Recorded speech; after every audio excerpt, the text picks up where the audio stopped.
and welcome back to Bookish Theories. Today we dive back into the world of Dark Moon for a complete breakdown of Kingdom of Vargr Priestess Oath. This is one of the versions of ENHYPEN's Memorabilia, the Dark Moon special album. It's a 70-page book detailing the mythology, customs and beliefs of the Kingdom of Vargr, which is the realm the story of Selene and the Knights takes place in over 1,000 years ago. Priestess Oath is an in-universe book, which means that it's a book that exists instead of the story. It's basically a history book, if you will. It's meant to be studied by people getting initiated into the religion of Vargr the Wolf God, and it also answers a lot of questions about the events that take place at that stage of the story. Not only that, the book also talks about the werewolves and their tribes, so new clues will be revealed both about ENHYPEN and about ENHYPEN. To be honest, this book should be read together with Dark Moon the Blood of Vargr, which is the web novel they published on Naver. That is the book dedicated to that part of the lore, so Priestess Oath goes hand in hand with it, filling major gaps into the world building. Unfortunately, it's only available in Korean, and so far it seems that they have no intention of translating it, so at least for now we'll have to work with what we have. I translated the Priestess Oath myself for the purpose of this video. I cannot guarantee that it's 100% accurate, but it does fit with what we know from other installments of Dark Moon. I hope you guys enjoy, like, comment, and share this video with your friends because it does help a lot to push this video out into the world. And speaking of which, I recently opened a new channel about history, mystery, and books, so if you like to see me talk about other cool stuff besides K-pop lores, head over to Not That Gaia for some new content. Link is in the description down below, together with the link to my merch, available now in my Redbubble store. Thank you so much for your support, and now let's get back to Dark Moon. So,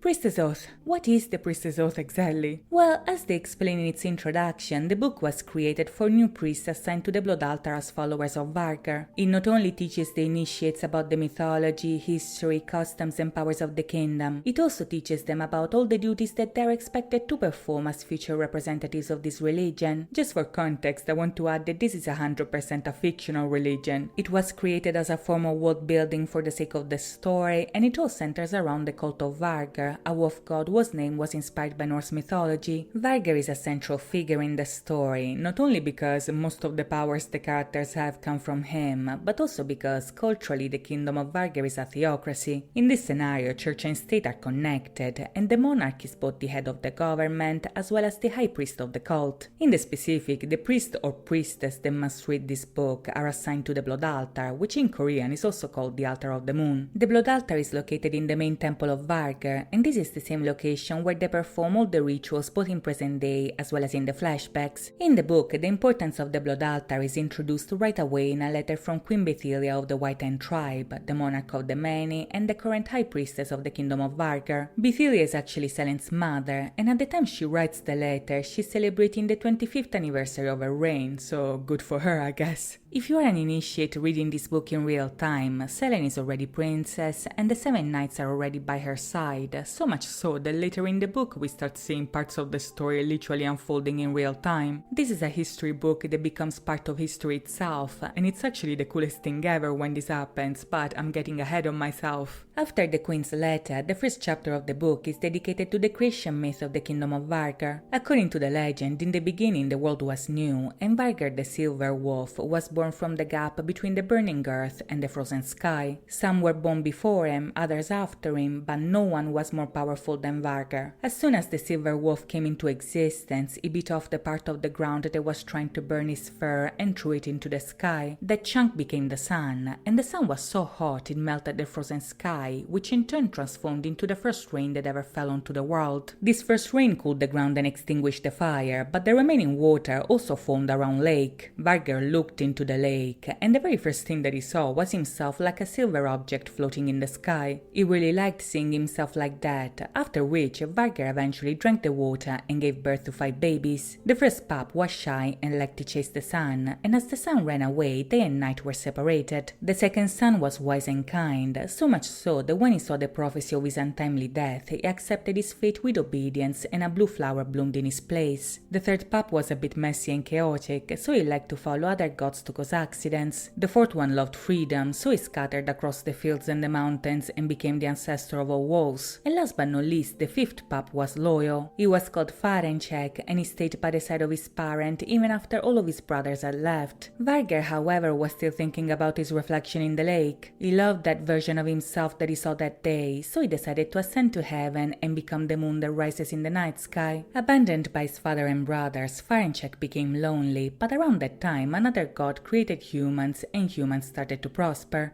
Farenchek decided to become their protector, so he turned himself into a man and went to live with them. In the lore, this is considered the origin of lycanthropy. Now, as we'll see in a second, many details of this creation myth will come back in the story, and some of them we already saw in both the Blood Altar and the Grey City. As the book explains though, the kingdom is an empire formed by a tribal alliance that developed over time. As such, the cult of Vargr is not the only religion that is worshipped throughout the kingdom, so as future priests of the cult, the initiates must learn the customs of other religions in order to respect them. In Ashana Castle, for instance, which is the royal court and the location of the Temple of Vargr, you can also find temples dedicated to other deities, but before we get to them, I think it's important to introduce all the different tribes that came together under the kingdom. For one, we have the White Hand tribe, which as I mentioned before is the tribe of origin of both Selen and Queen Bethelia. Then we have the Silver Wolf clan, who are the descendants of Vargr and are directly connected to Khan and his own personal history. The Ravenhelm are a warrior tribe who control the Ministry of Finance. Then we have the Red Fox tribe of Rodo, and last but not least we have the Blue Wolf tribe of Glasto, which is Solon's tribe and is located on the other side of the Golden Mountains. Okay, so let's go in order and start from the top. The White Hand tribe is the original tribe that settled in the Ashana region. They are shamans who worship the ash tree god, say that 3 times fast, and their ancestor is Taima, who received magical powers from this deity. All the descendants of Taima are blessed with powers of some kind, and this includes the royal family as well. Bethelia, for instance, has the power of abundance, so under her reign the kingdom was able to prosper. Selen instead has the power of prophecy, which wasn't actually revealed in the Blood Altar, but is very fleshed out in the Blood of Vargr. At the beginning of the novel, for instance, Selen has recurring visions of the kingdom's downfall, and these powers were given by the Ash Tree god, not by Vargr. The reason why the kingdom now worships him as the main god is actually because it was first worshipped by the Silver Wolf clan, which is the clan of the god's descendants. According to the lore, the White Hand tribe and the Silver Wolf clan were the first to create an alliance, because both of them felt threatened by the growing power of other clans. Noticing this alliance, other weaker tribes seeking protection decided to join in as well, and after a meeting that lasted 3 days, they eventually found an agreement. The Silver Wolves gave up leadership to the White Hands, and the White Hands gave up the worship of their god in favor of Vargr, the ancestor of the wolves. The result was that Donis, the chief of the White Hand tribe at the time, ascended to the throne and became the first monarch of the kingdom. In turn, Vargr, the god of the Silver Wolf clan, became the divine protector of the realm and its ruler. So this explains why the royal family comes from one tribe and their god is from another, but now let's take a closer look at the Silver Wolf clan. As I mentioned before, they're the descendants of Farenchek, the young wolf, and because of this direct connection, the entire clan is made up of lycanthropes. As we see in a second, in the Dark Moon universe, werewolves can be of 2 main kinds. You have the Lugarus, who are the ones that transform under the full moon and have no control over it, and then you have the lycanthropes, who have silver fur, can transform even without the moon, and are direct descendants of the gods. At the time of the kingdom of Vargr, so 1,000 years ago, werewolves were almost all lycanthropes, with the Lugarus being a minority that popped up here and there. Solon, for instance, is a Lugaru, and at the time that was very rare. If we jump ahead to present day though, now it's the opposite. The lycanthropes are almost extinct, and now most werewolves are Lugarus that transform under the moon. Even Entim's pack is made up of all Lugarus except for Khan. Khan is the only lycanthrope, the only direct descendant of Vargr, so what happened then? What changed? Well, the main issue here seems to be the blood. You see, in Dark Moon, the term the blood of Vargr refers to the holy relic that contains the blood of the god. This is the same blood that Selen drinks to heal and turn into a vampire lord, but also the same blood that Tardan steals so he can gain the same power. Given that the lycanthropes have divine blood too, however, their lineage is called the blood of Vargr as well, so in times of need, their blood has the same sacred properties of the relic. This is something that we also saw in the Blood Altar, for instance. While searching for Sua and the Knights, Dardan trafficked werewolves to get their blood. Lugarus were used because lycanthropes were almost extinct at this point, but when he finds Khan, his blood is just as valuable as the 7 brothers. This is because if the 7 brothers were given the blood of Vargr by Selen, Khan is the blood of Vargr by lineage. Back in the day, when Dardan started spreading his corruption, more and more vampires started hunting down the lycanthropes. They enslaved, killed, pillaged, so over time Lugarus became the majority and lycanthropes almost went extinct. Over time, Lugarus were persecuted as well, don't get me wrong, but lycanthropes got it worse. The fate of the Silver Wolf clan was eventually shown in episode 40 of The Grey City actually. In that episode we discovered the Khan not only belonged to the tribe, it was appointed as the new leader of it, which is why it's such an important character in the story. As we learn in the book, the Silver clan is based in the Arkid Steppe, near Lake Utus, which is that round lake that Vargr created when he made the first rain. Because of their lineage, the Silver Wolf clan is like royal family to other werewolf tribes, and the leader of the clan is called a Khan. So you guessed it, Khan is called Khan because he is the Khan that rules them all, that is, the king of all the wolves. In the Grey City they told us that becoming a Khan is a huge responsibility. They have the power to hear all the whisperings of the spirits, the emotions of those in need of help, no matter how far these people might actually be. Being a Khan is a privilege and a burden, and those chosen for this role are the alpha of the wolves as well as the ultimate leaders of the tribe. In the Grey City we saw that Khan was chosen as successor of his father, and in order to become the king, he had to undergo an important ritual that is also mentioned in Priestess Oath. According to the book, the ritual of the blue flower is meant to pass down the name. One Khan passes down the name to the next,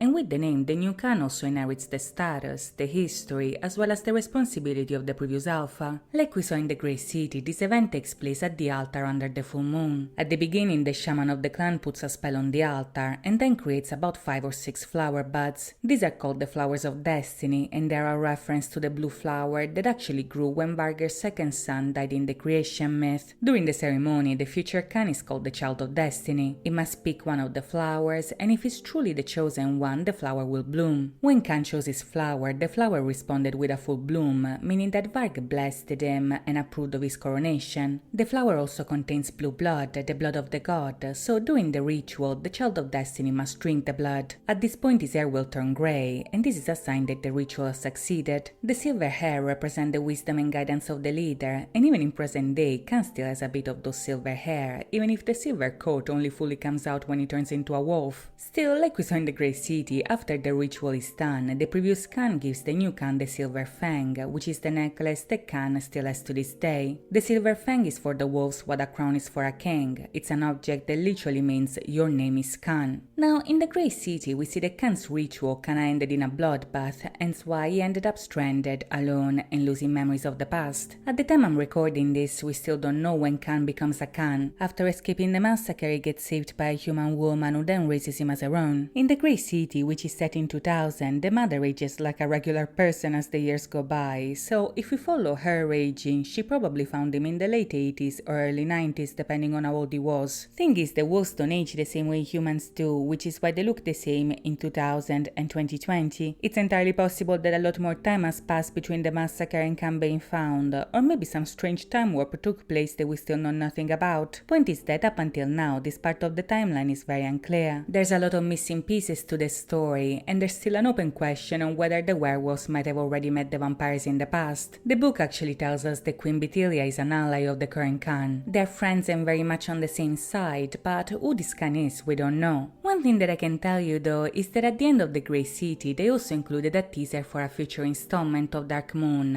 and in this teaser, Najak, which is Nicholas's character, was alive at the time of the Kingdom of Vargr. He was already part of the story 1,000 years ago, and there is also a quick shot of a pack of 9 wolves. This could mean that even if in present day the wolf pack came together in the 2000s, it's possible that the 9 members were already together 1,000 years ago, but then got separated for whatever reason. Another possibility, however, might actually involve none other than time travel, which is a theory that is gaining more and more traction as time goes by. At the time I'm recording this, Dark Moon has announced a new installment called The Witch of Yera's Awiden Team, which is going to follow the wolves in a brand new adventure. According to the logo at the end, the music video for Deer Hunter is based on this new story, and there something strange actually happens. So canonically, this video takes place after Yuki Akari, which is an MV set in the winter of 2000 after the pack left Greyville. In that video, Raslan, Arua's character, is attacked by a wolf and has a scratch on his neck, and in their hunter he still has this injury. Here's the thing though, even if the video started in modern day, by the end the pack is in the desert and dressed in outfits that look very similar to the teaser set 1,000 years ago. It's very possible that the preview was advertising the Witch of Yerasa, but get this, in the video Aru has the scar on his neck which he got in the 2000s. If I'm right and the video and the teaser are showing us the same event, then Ruslan has the scar of an injury 1,000 years before he actually got it, and if that's the case, this means that the pack went back in time. How? Why? At this point we still don't know. I wanted to mention this because I think it's very cool how all these pieces are coming together, so now that we got that out of the way, let's continue with the clans. Now, the third group to join the alliance is the Ravenhelm tribe. They are based in Inach, one of the largest cities of the kingdom, and they're also in charge of the economy. At the very beginning, they were a warrior tribe founded by a dude named ENHYPEN. He was basically forced into exile from the land of the Western warriors, so he ended up in the Inach region where he settled. According to the legend, ENHYPEN wore a black helmet given by God and was guided by a wise raven. Because of that, the image of a raven riding on a black helmet he was wearing eventually became the symbol of the tribe. When the kingdom was just formed, Ravenhelm didn't want to have anything to do with it initially. As a matter of fact, they even went to war against them for a hot 50 years, but then they eventually surrendered and joined the alliance. Nowadays, the members of this tribe worship both Vargr and Zebr, some two-headed raven god, but what this clan worships the most is strength, military power, and most importantly money. As it turns out, in fact, it was them who introduced currency, and also them who founded the Bank of the Realm. Did the kingdom gain wealth because of this? Yes. Did this increase the prices and make more people more poor? Also yes. So as you can see, not even in fantasy we can escape financial ruin. Next up we have the Red Fox tribe of Rhodo, the closest village to the capital, which is also famous for trading, travel and mercenaries. The most important group of mercenaries is called Rhodo's Guild, which also made an appearance in the Blood of Vargr. In the same story we also discovered that Selen first meets Ian in Rhodo, where he's still a soldier and she has just run away from Ashana to investigate her visions. In Rhodo, the Red Fox tribe worships several gods, including Vargr and also a Red Fox god who has a special shrine only dedicated to him. Last but not least, we finally get to the Blue Wolf tribe of Glasto, which is the tribe of origin of Solon. Despite their name, the Blue Wolf tribe is actually made up of all humans, but its origins are shrouded in legend. It is said that the tribe was founded by somebody named Kona, and when Kona first settled in Glasto, he saw a pack of blue wolves. Since that day, every now and then a child is born with the ability to turn into a wolf, and Solon is one of these children. As I mentioned before, Solon is a different type of wolf in comparison to Khan, for instance. Khan is a lycanthrope and a direct descendant of Vargr, while Solon is a Lugaru born from humans. Still, Solon's lineage is actually quite cool because he's not only a blue wolf from the Blue Wolf tribe, he's also the heir of the Glasto estate. This is something that we actually learn from the Blood of Vargr, but it seems that Solon here has some royal blood in him, and this is through a surprising connection with Shion.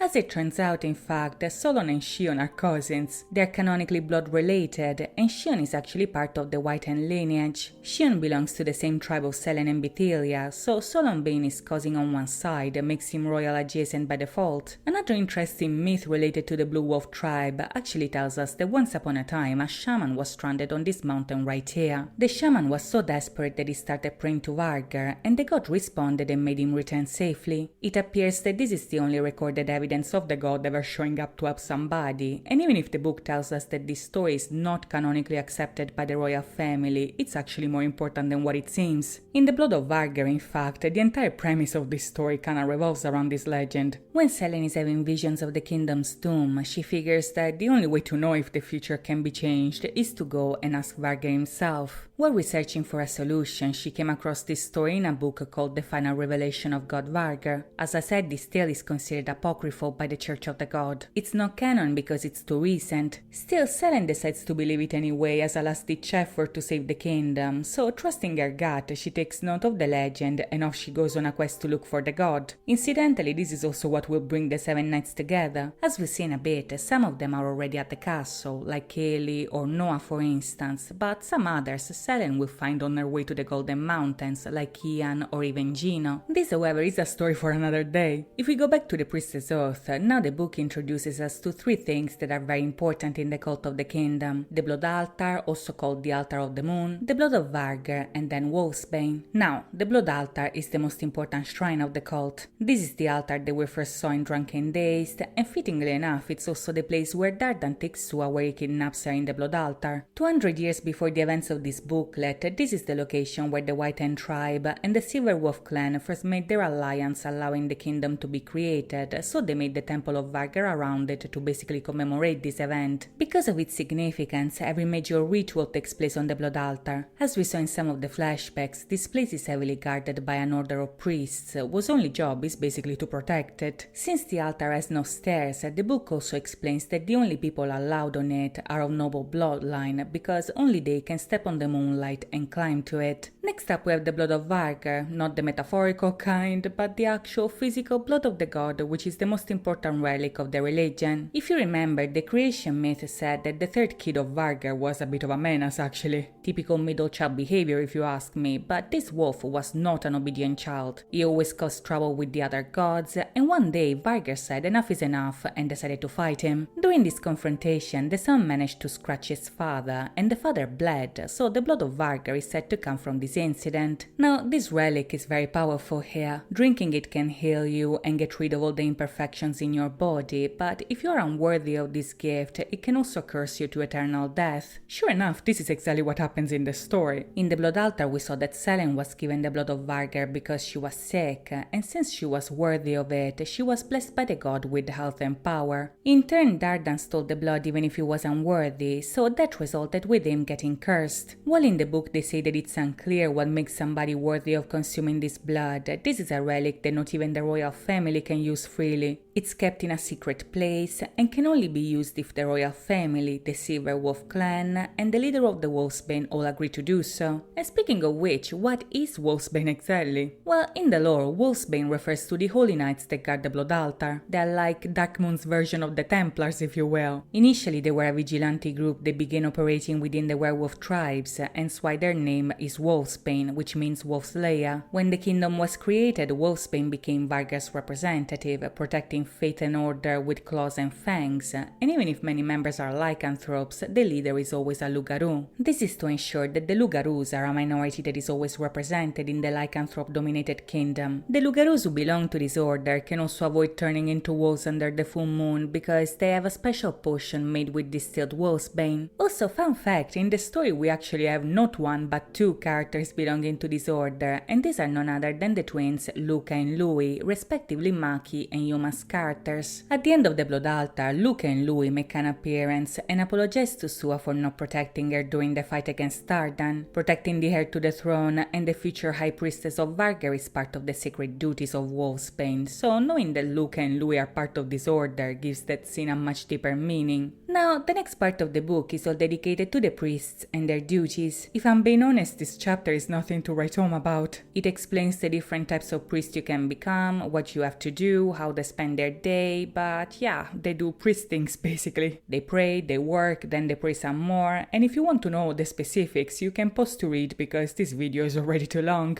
I'm rushing through this part because in the next they talk about the Ashana royal family, the knights, and some new characters that are important to know. At the time this book is being written, these are basically the most notable figures that the initiates must know. First and foremost, the monarch, Queen Bethilia. She's the great and the noble, a just ruler and the queen of abundance. Everybody loves her, and for the past 25 years she's been a fantastic queen. Her daughter Princess Selene is the wise and the kind. She's the undisputed heir to the throne, and at the time of this book she's currently learning temple duties and getting ready to become queen. Next up we have Lord Frey of the Silver Wolf clan. This is the personal guard of the queen and a direct descendant of Vargr. He's very loyal to Bethilia and is also the nephew of Lord Khan. Now, does this mean that he's related to Khan Case Carter? Probably, but at this point I cannot tell you how related they are. They could be cousins, they could be strangers. If I ever find out, I'll let you know. Moving on, we get to Lord Daly. I think we met him before. In the book, he's obviously identified as one of the 7 royal knights in charge of protecting the princess, but him in particular is called the master of the Pengarium sword. Pengarium is the weapon he found in in Vanfield, and then we also saw in Future Perfect and the Dark Blood VCR. This is a very special sword because its blade is imbued with the power of the moonlight. When it comes to Ailey himself instead, we learn that he is the son of Amina, the chief of the royal guard. We actually got a glimpse of Amina in the Dark Moon special on Weavers, so the book confirms that he's indeed a Nepo baby. Next up we get to see Ian, the knight blessed with power. Ian is described as free-spirited and unconventional, and in terms of personality is very similar to the descendants of Vargr. In the Blood Altar we already saw that Ian and the wolves butt heads every time they see each other, so yeah, we can say that they're very similar in that regard. Not only that, in the book Ian is said to be so strong that he can even compete with the lycanthrope knights of the temple. Then we have Sir Gino, the pleasant and the gentle. Gino is described as a traveler and a swordsman. He's a man with a lot of knowledge and is always kind when greeting everyone. Lord Solon instead is the knight with a special blessing. Among the royal guards he has a unique connection with Vargr and is also the heir to Lord Glasto. Then we have Lord Shion of the White Hand tribe. He is also royal blood, but despite of his lineage he's always cheerful and friendly. Next up we get to Lord Jacka, the one always looking around. Jack is very observant and careful and is known to always be the first one to notice if something is wrong. Because of that he's a loyal guard to Selen, just like Noah, which in turn is the protector that you cannot see. Sir Noah is the seventh knight of the princess and is also known to be a quiet and kind person. Noah's ability to walk in the shadows, pun intended, can be startling, but is also very good at protecting the princess. Another notable mention in the book is the Honorable Prime Minister Killen. Killen is the current Chancellor of the realm and he also belongs to the Ravenhelm tribe. He doesn't really participate in the religious rites, but he does step in when necessary. Last but not least, the book adds a note about Dardan, identified as the confidant of the Prime Minister. Even if in the Blood Altar he is the Chancellor, at this point he's not there yet. He's just his assistant, and in contrast to the other people mentioned, Dardan is said to have no qualification to enter the depths of the temple. The book goes as far as to add a warning about him, that if he's ever found in a restricted area, he must be notified of the exit as soon as possible. As you can see, even before his takeover, people are not really vibing with Dardan, but unfortunately that won't be enough to stop him. Moving on to chapter 5, and now we get to the section dedicated to all the rituals, where they take place, what you need for them to work, and what symbols are associated to the faith. In the Kingdom of Vargr, rituals are very important, and even if you can pray to the god anywhere at any time, over time specific tools were developed to improve the prayers. Rituals usually take place in temples and sanctuaries, which are places of religious power in and of themselves. Locations like Lake Kutus and the Blood Altar are especially important due to their connection to the god, but in general people have built temples wherever Vargr's presence was felt. In terms of sacred relics, the cult uses objects like cups and daggers who have specific meanings. The cup, for instance, symbolizes the moon, and the water inside of the cup, the lake that Vargr created. The initiates also have to learn to place these tools properly, otherwise the prayers are not effective and the worshippers cannot get purified the way they want. As for more shapes and symbols, the most common sacred shape associated to Vargr is the circle, because again, that's the shape of the moon and the lake. The priests of Vargr also use this shape to create something called jinn, which are magic circles especially used in this religion. They're basically used to maximize the power of prayers and blessings. They are like a conduit to the god basically, but they can also be used to ward off evil spirits and confront evildoers. According to the book, a jinn is used for 4 main reasons. Number 1, it's meant to better communicate to God your request. Number 2, the jinn unleashes a bigger power in comparison to a priest's individual ability. Number 3, it allows prayers to remain effective longer and even when the priest is away. And number 4, the jinn can be used to protect yourself from witchcraft and evil powers. In the book we can see an example of what this jinn might look like, and this is the same one that they used in the teaser for Dark Moon World. If we follow Vargr's alphabet and translate the letters, the jinn spells the Latin words lupus and farnus. Lupus means wolf,